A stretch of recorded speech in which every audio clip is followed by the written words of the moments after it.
জঙ্গিপুর নির্বাচনী আবহে রাজনৈতিক তৎপরতা আরও জোরদার। জঙ্গিপুর পৌরসভার 11 নম্বর ওয়ার্ডের রঞ্জন খানের উদ্যোগে কংগ্রেসের নতুন কার্যালয়ের উদ্বোধন হয়ে গেল। এই কার্যালয়ের উদ্বোধন করেন জঙ্গিপুর বিধানসভার প্রার্থী ইমরান আলী। উদ্বোধনী অনুষ্ঠানে উপস্থিত ছিলেন স্থানীয় নেতৃত্ব ও বহু কর্মী সমর্থক।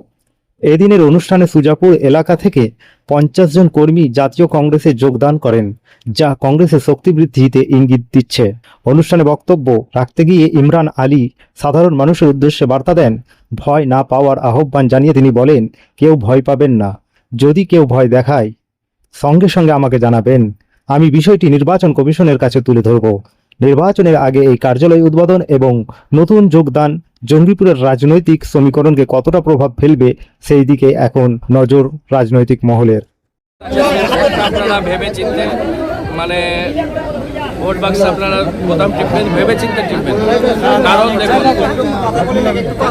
মোদি মানে বিজেপি আমাদের প্রধানমন্ত্রী নরেন্দ্র মোদী উনি বলেছিলেন মানে বিজেপিকে ক্ষমতায় আনলে আমরা মানে মানুষকে 15 লাখ করে টাকা দেবো। এটা ধরুন এখন পর্যন্ত আসেনি বা আমি দেখতে পাইনি, একদম ফালতু কথা। 2021-এ আপনার আজকে আমাদের রাহুল গান্ধী আমাদের জননায়ক বললো 2021-এ মাননীয় মুখ্যমন্ত্রী আমাদের 10 লাখ চাকরি দেওয়ার কথা বলেছিল, কিন্তু সেটা একটাও দেয়নি, সেটাও ফালতু কথা। তো আমি জনগণকে আমাদের জঙ্গিপুরবাসীর উদ্দেশ্যে একটাই কথা বলবো, আপনারা ভেবে চিনতে ভোটটা কংগ্রেসে আপনারা আমাকে জয়যুক্ত করুন। আর আজকে যেটা আমাদের যেগুলো মানে প্রতিশ্রুতি দিয়েছে রাহুল গান্ধী, অবশ্যই এটা পূরণ করা হবে। আজকে কার্যালয়ে আপনার হাতে দেখলাম জয়েন হলো, কতজন জয়েন করলো আপনার হাতে? ইনারা রঞ্জন খানের হাত ধরে আজকে আপনার সুজাপুর 1 নম্বর ওয়ার্ড থেকে 50 জন জয়েন হলো। আচ্ছা, একটা কথা বারবার ভেসে আসছে, তৃণমূল প্রার্থী বারবার বলছে যে আপনারা ভয় দেখে, কংগ্রেসের প্রার্থী ভয় দেখাচ্ছে মানুষজনকে। যদি ভয় দেখায় এরকম ভালোবাসা কোনোদিন পাওয়া যায় না। ভয় দেখিয়ে বা টাকা দিয়ে কোনোদিন ভালোবাসা কিনে পাওয়া যায় না। আপনাদেরকে এটা জানতে হবে।